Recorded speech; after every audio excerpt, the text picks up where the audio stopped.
मुझसे जो नजरें এ বন্ধু, তুমি এত গুলো বোতল নিয়ে কই যাও? বন্ধু, মোটর সাইকেলের তেল নিয়ে আবার গেছি, বুঝছো? মোটর সাইকেলের তেল। আমি যতদূর জানি তোমার তো কোনো মোটর সাইকেল নাই। আরে বন্ধু, গাড়ি নাইতে কিছে, বেসমু তেল নিয়ে বেসমু। কি কর? মানুষ তেল পাইতাছে না আর তুই অবৈধভাবে তেল নিয়ে জমা করে রেখে দিবি? আরে বন্ধু, তুমি এটা এরকম ভাবতেছো কেন? এটা বিজনেস, এটা একটা বিজনেস, বুঝছো? তাহলে তোর লাভ কি? 120 টাকায় কিনলে মিনিমাম 200 টাকা লাভ হবে আমার 1 লিটারে। কি কর? তুই এটা তো ডাকাতি করতেছিস তুই। এটা একটা বিজনেস, বুঝছো? বাদ দে ভাই, বাদ দে তুই এই ব্যবসা বাদ দে।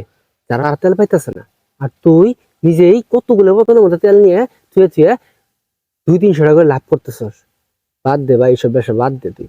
আরে বন্ধু, তুমি আমারই দেখলা, কত মানুষ করতেছে, কত মানুষ করতেছে। তুমি তেলের পাম্পের যাই দেখো গা, কত মানুষ করতেছে এইসব ব্যবসা।